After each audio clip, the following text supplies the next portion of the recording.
El Señor esté con ustedes. Lectura del Santo Evangelio según San Mateo. En aquel tiempo Jesús dijo a sus discípulos: No crean que he venido a abolir la ley o los profetas. No he venido a abolirlos, sino a darles plenitud. Yo les aseguro que antes se acabarán el cielo y la tierra que deje de cumplirse hasta la más pequeña letra o coma de la ley.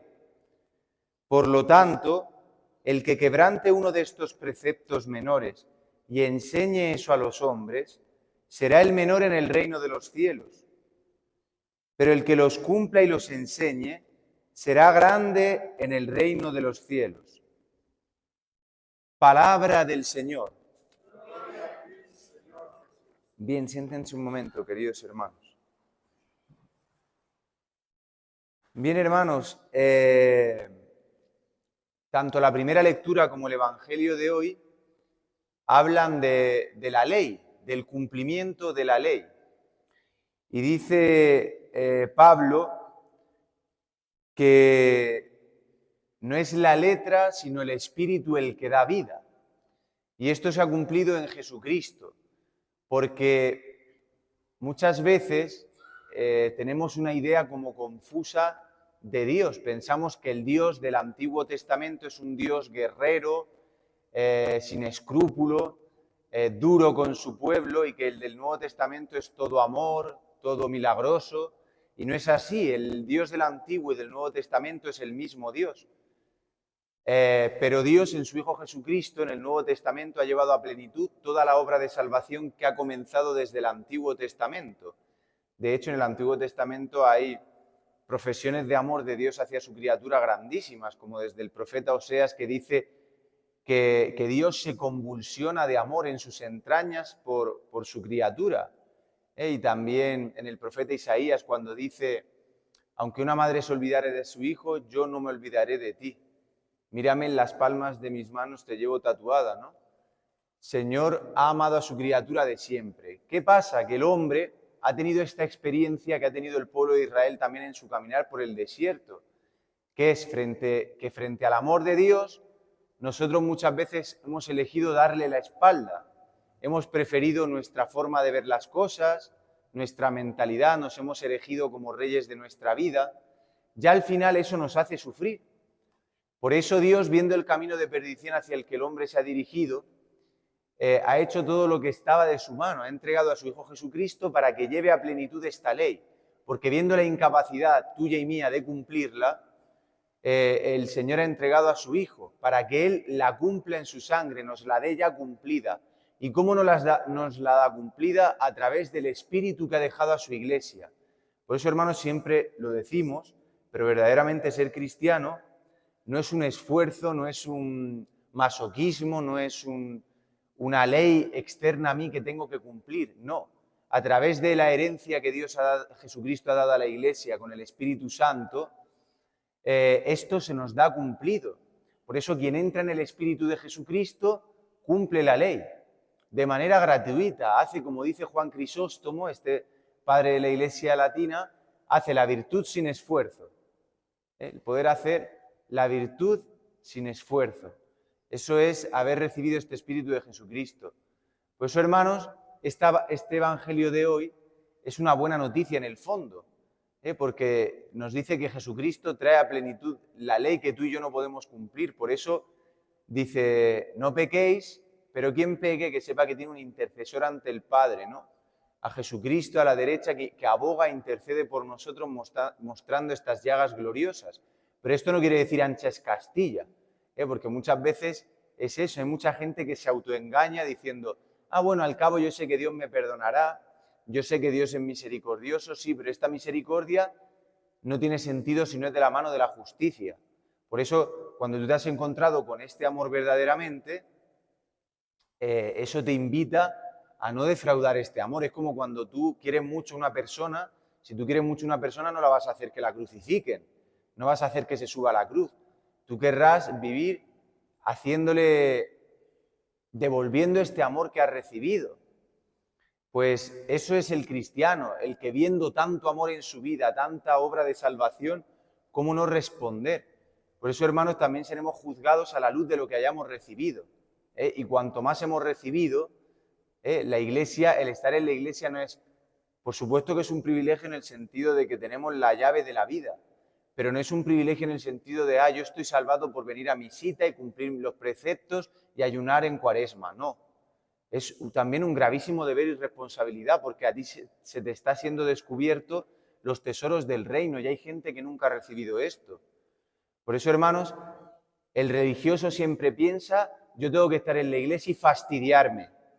Tengo que cumplir la ley que Dios me pone y vive esto como un fastidio, como una carga y piensa que el que vive fuera en el pecado, ¿no? Como mucha gente yo le escucho decir, no, claro, es que ellos viven robando, viven en la corrupción, viven en el asesinato y yo veo que les va bien. Pues no sé cuál es tu concepto de ir bien. Eso es signo de que fe hay muy poca en ti. Porque si tú crees que verdaderamente una persona que vive así le va bien, yo hoy de verdad me despertaba leyendo una noticia y me parecía impresionante, ¿no? El secretario de la Conferencia Episcopal Mexicana, que es el obispo de Cuernavaca, Monseñor Castro, decía que en México hay en esta legislatura 87 asesinatos diarios de manera dolosa. Dice, esos son los que están registrados, más los que no se registran, que seguramente sean la misma cantidad o más. O sea que imaginaros. Y él definía, dice, México está salpicada por la sangre. Seguramente ahora mismo México tiene la situación más sanguinaria de todo el mundo. Estamos viviendo en un país de verdad terrible, la realidad que tiene. A mí me preguntan muchas veces, padre, ¿qué le gusta más, México o España? Digo, pues sinceramente, México es muy bonito, pero la situación que tiene ahora mismo es terrible, es terrorífica. A un extranjero le da miedo estar aquí. Pues, o sea, a un mexicano le da miedo, imagínate a uno que viene de fuera y viene de otra realidad, de un país con seguridad y un país en el que no ocurren estas cosas. Es una situación de verdad terrible, porque antes por lo menos mataban hombres adultos, ahora es que se matan hombres, mujeres, niños. Antes se mataba de un balazo, ahora se tortura, se ensañan y se graban los asesinatos. Ahora se secuestra y se tortura. O sea, está atravesando una situación que digo, ¿qué pasa? México catoliquísimo, ¿dónde está? Pues hermano, si tú piensas, ¿por qué se hace esto? Por falta de temor de Dios. Porque una persona temerosa de Dios no vive así. Pero hoy se ha perdido el temor a Dios. Y eso es terrible, porque eso te puede llevar al infierno. De verdad, al infierno. O sea, que si tú crees que una persona que se está enriqueciendo matando gente, ¿no? Hoy un sicario le das, ¿qué cuesta matar? ¿Cuánto cuesta? 1.000 pesos, 2.000 pesos, 5.000 pesos, no sé. ¿Qué vale la vida de una persona? ¿Tú crees que una persona que se dedica a eso vive tranquila? Porque esa sangre clama al cielo, Esa sangre clama justicia. Y el dolor de las familias a las que se les matan los hijos, los esposos, porque esa gente es esposa, es hija, es padre, es madre. Eso Dios tendrá que hacer justicia. Por eso, hermanos, esta plenitud de la ley se ha cumplido en Jesucristo. Por eso terminaba el Evangelio diciendo que quien quebrante uno de estos preceptos y los enseñe así, será el más pequeño en el reino de los cielos, pero el que los cumple y los enseñe será grande en el reino de los cielos. Pues eso, hermanos, que el Señor no nos invita a quedarnos espectadores de la salvación, sino a entrar en ella.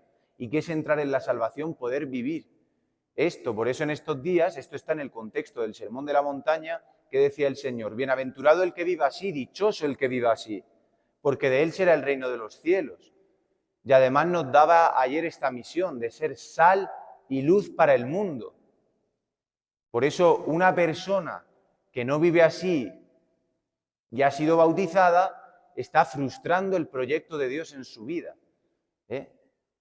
Estás frustrando lo que Dios había pensado para ti, que tú rindieras un fruto y a lo mejor estás todo lo contrario, no solo no dando fruto tú, sino arrancando los frutos que Dios quiere dar en otras personas. Por eso, quien se ha erigido como Dios tendrá que enfrentarse con Dios, que es lo que le ha pasado a Luzbel, a la luz más bella, al ángel más bello. Él que ha dicho, no, yo soy tan bello, soy un ángel tal, yo no le voy a rendir pleitesía a ningún Dios, que me la rindan a mí. Yo soy Dios. Y al final es este pecado luciferino de la soberbia que muy en el fondo tenemos todos arraigado. ¿Por qué yo tengo que doblegarme ante nadie? ¿Por qué yo me tengo que humillar? ¿Por qué yo tengo que sufrir? Por eso el hombre hoy frente al sufrimiento se aliena de una manera bárbara. Hoy encontramos el grado de alienación máxima, ¿no? O sea, ahora en la Suprema Corte de Justicia aquí en México salen todas estas cosas, ¿no? De derechos LGTBIQ+, más no sé cuántos, derechos de los transgéneros. O sea, el otro día salía uno que no sé si es hombre o mujer, pues se maquilla, se peina, dice que es binaria, pero se autodenomina mujer. Yo no sé, ya esto es una esquizofrenia social. Es ridículo, sinceramente, porque se niega la realidad, se niega la evidencia real, lo cotidiano. Pero salía diciendo esto de los derechos de los niños. Dice, hay que defender los derechos de los niños transgénero. Y dice, para cuidar su salud, y no sé qué más decía. Y digo, para cuidar su salud. Digo, pero ¿habrá alguna manera más de truncar la salud de un niño que mutilarlo y hormonarlo de por vida?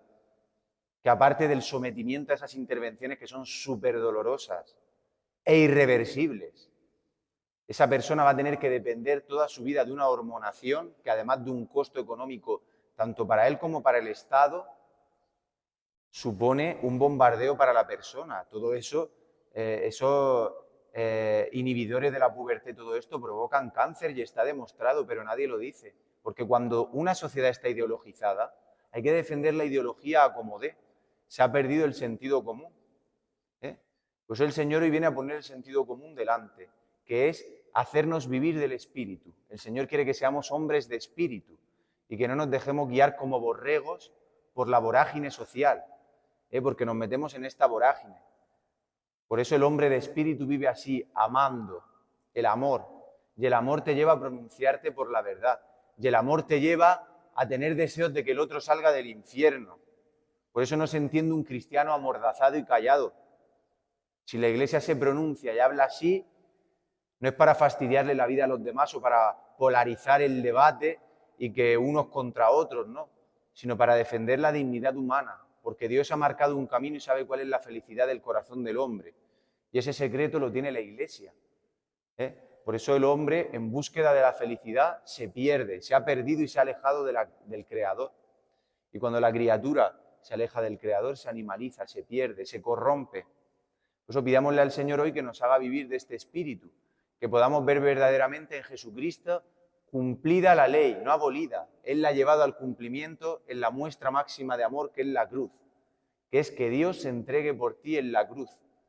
Pues pidámosle al Señor esto, que nos regale vivir también de esta plenitud que ha traído Jesucristo, dándonos su espíritu. Que así sea.